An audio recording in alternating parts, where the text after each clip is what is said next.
Bonjour à tous. Aujourd'hui, nous allons aborder assez brièvement la rétrogradation de la planète Jupiter. J'aurais pu en toucher 2 mots lors de la dernière analyse de la nouvelle lune en Lion, mais j'avais peur que ça fasse trop long et puis j'avais vraiment envie de faire une vidéo juste là-dessus. Donc on va pas perdre 1 minute et puis on va plonger directement dans le grand bain. C'est une phase qui durera près de 4 mois. La planète fera marche arrière dans le signe du Bélier jusqu'au 28 octobre, pour revenir dans les Poissons, son premier domicile avant le Sagittaire, et ce jusqu'au 23 novembre prochain. Une rétrogradation est toujours une inversion des valeurs de la planète en mode direct. Alors quelles sont les qualités de Jupiter ? En astrologie dite traditionnelle, la planète est considérée comme la grande bénéfique. Dans son aspect positif, Jupiter, qui représente le principe même d'expansion, peut être relié aux valeurs de réussite et d'abondance. Il y a toujours un lien avec les codes et les valeurs du monde social. Bien aspecté, Jupiter peut nous aider à prendre notre place dans le monde, à faire notre place au soleil, mais comme le disait si bien Giono, autant faire du soleil au lieu de chercher à faire de la place. Et c'est précisément ce qu'une rétrogradation, alors notamment dans le signe du Bélier où le soleil est exalté, pourrait nous évoquer. Durant la phase de rétrogradation, nous ne devons pas nous attendre à ce que les choses viennent de l'extérieur. Ce n'est pas à proprement parler une période de mauvaise fortune, mais pour trouver sa place, il faudra retrouver son soleil intérieur et en Bélier, en redéfinissant ses actions. Le moment n'est pas propice pour se lancer dans de nouvelles voies, mais plutôt pour revenir sur tout le chemin parcouru pendant la phase directe et d'en tirer le bilan nécessaire qui nous permettra de redéfinir ce qui est bon à garder de ce qui ne l'est pas. Jupiter va commencer sa rétrogradation le 28 juillet à 22h38 heure de Paris, donc soit quelques heures après la nouvelle lune en Lion. Il sera à ce moment-là sur le 8e degré 43 du Bélier qui nous parle d'une boule de cristal. Ce degré, nous en avons déjà parlé puisque Jupiter se trouvait déjà dessus lors de la dernière pleine lune en Capricorne du 13 juillet. La dominante de ce degré se réfère à l'éveil intérieur, à l'intégrité organique. Alors comme le dit Rudyard, la boule de cristal pourrait symboliser notre aptitude à mettre toute notre attention au-delà de nos perceptions physiques. Alors, est-ce que nous allons être ouverts à transcender notre regard sur les choses, les gens, les événements qui nous entourent ? La rétrogradation nous invite à retourner en nous-mêmes et nous permettrait alors de nous arrêter sur ce que nous aurions jusqu'à présent cru voir et ressentir pour nous permettre une conscience plus individualisée et vierge de toute source d'influence extérieure. Au moment de rétrograder, Jupiter se trouve dans la maison 1, qui collectivement représente notre nation et toutes ses possibilités, qu'elles soient d'ordre dynamique, économique, voire martial en Bélier. Toutes ces notions pourraient bien être freinées, et nous voyons bien déjà les prémices de ce qui pourrait nous être imposé, notamment d'un point de vue énergétique. Jupiter représentant la loi, il ne serait pas impossible que l'on tente de nous imposer quelques restrictions, nous forçant à limiter certaines de nos ressources. À moins que de nous-mêmes, nous sentions le besoin de limiter certaines dépenses, certains plaisirs. Cette période nous invite à nous économiser, alors que ce soit intérieurement en choisissant plus soigneusement ce qui compte réellement pour nous, ou plus prosaïquement, pour nous éviter une certaine dispersion. Dans son mode direct, Jupiter nous pousse à prendre place, à nous extérioriser dans le monde. Relié au signe du Sagittaire qui ne demande qu'à nourrir son besoin de connaissance, il est temps d'appuyer sur le bouton pause. N'avons-nous pas suffisamment engrangé tout un tas de nouvelles informations, de nouveaux modes d'action, de changements de routine durant ces derniers mois ?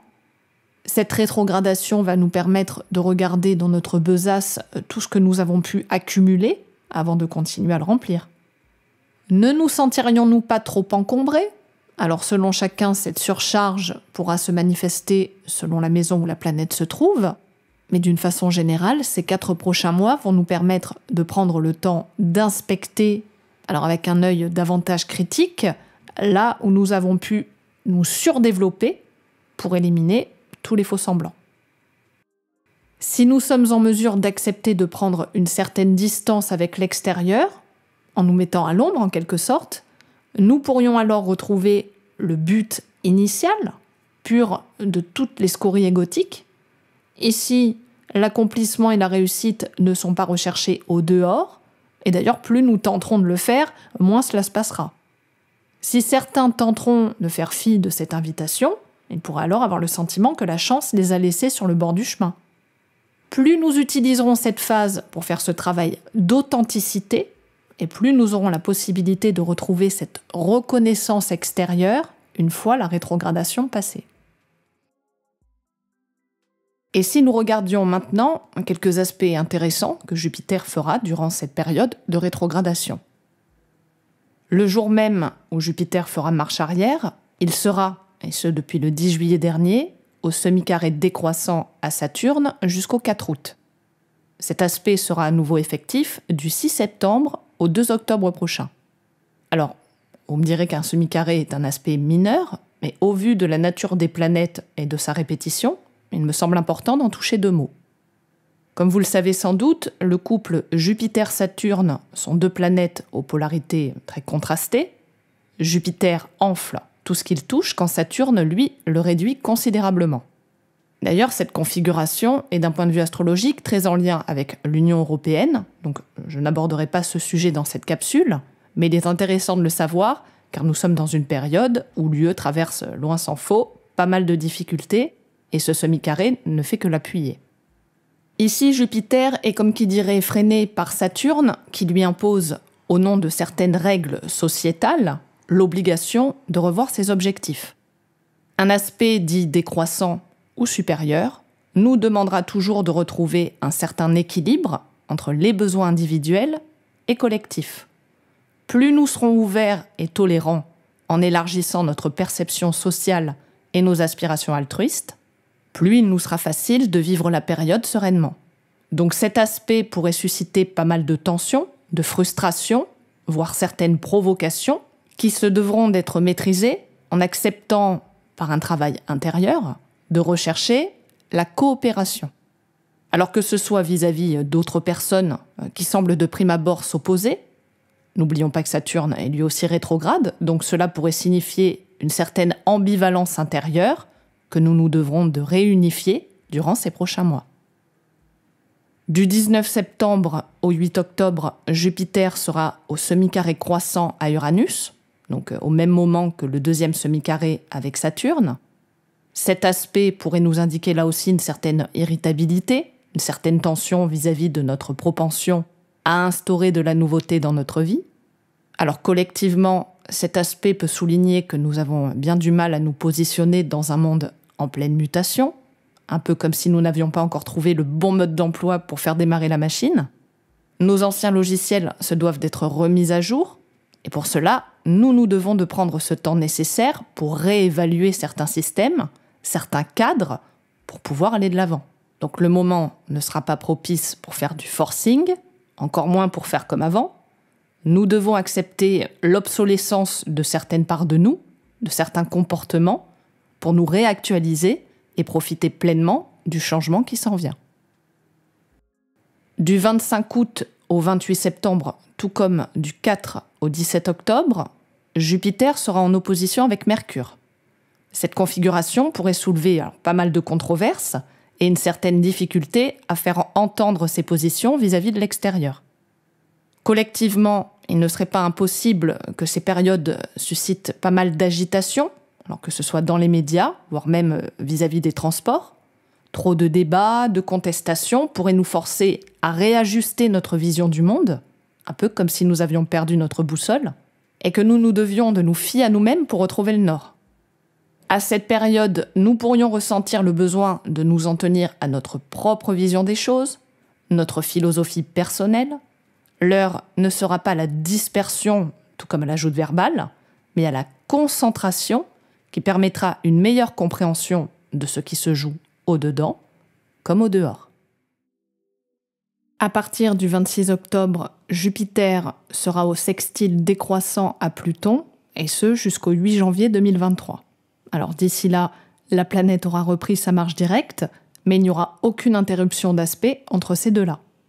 J'aurai bien évidemment l'occasion d'en reparler lors de prochaines analyses, mais il me semblait important de le notifier. Collectivement, cette configuration souligne certains changements profonds de notre système économique. Pluton pourrait nous aider à gagner en profondeur pour nous permettre de discerner avec davantage d'acuité la réalité derrière les apparences. Individuellement, cet aspect pourrait nous aider à réformer certains aspects de nos vies en opérant une véritable mutation. Alors selon où cet aspect se formera dans votre carte, vous pourriez chercher à vous dégager avec un certain entrain, voire un certain optimisme, ce qui ne vous convient plus, pour une réorientation plus en harmonie avec ce que vous êtes. Alors comme je vous l'ai dit plus avant, Jupiter rétrograde retournera dans le signe des Poissons le 28 octobre, et ce jusqu'au 23 novembre, où il repassera direct sur le 28e degré 48 qui nous dit « La lumière déviée par un prisme se réfracte en de multiples couleurs. La dominante est la faculté d'analyse nécessaire pour décrire le jeu de la vie sous ses multiples aspects. À travers ce degré, Rudyard nous évoque l'idée même d'un cycle qui débute, un peu comme une conjonction par une unité de plusieurs entités encore indistinctes, pour déboucher à la fin de ce cycle à une unité multiple constituant une somme. L'indifférenciation du départ se doit inéluctablement de se différencier, ce qui présume toujours une fin cyclique de l'unité. Chaque passage, chaque cycle doit se nourrir du précédent pour reconstituer à chaque nouvelle étape un passage de fusion et de différenciation. Alors, je me suis amusée à regarder ce qui s'était passé le 5 mai dernier, jour où Jupiter faisait son premier passage en mode direct sur ce degré même. L'un des gros titres était le potentiel accord de coalition entre le Parti socialiste et la France insoumise en vue des prochaines législatives. Ce jour-là même, les membres du PS se rencontraient pour en débattre, et bien évidemment, le cœur de la question était l'idée même d'unité et de différenciation. Alors depuis, l'eau a coulé sous les ponts, et cette union a pu leur permettre davantage de sièges à l'Assemblée, mais qu'en sera-t-il lors de ce prochain passage le 28 octobre ? L'unité se renforcera-t-elle après ces quelques mois d'introspection, ou bien chacun reprendra ses anciennes postures ? Nous verrons bien. J'aurais bien évidemment pu choisir un autre événement, tel que le changement de nom du parti La République En Marche en Renaissance. Ce retour sur ces derniers degrés du signe des Poissons ne durera certes pas très longtemps, mais ce passage, nous risquons très probablement de le sentir. Les énergies des Poissons, alors bien moins belliqueuses et individualistes que celles du Bélier, nous permettront de faire une sorte de mise à jour de ce qui nous relie aux autres. Et cela fera probablement beaucoup de bien après ces quelques mois en Bélier. Je reviendrai bien évidemment sur cette configuration lors de prochaines analyses, mais il me semblait là aussi très important de le souligner.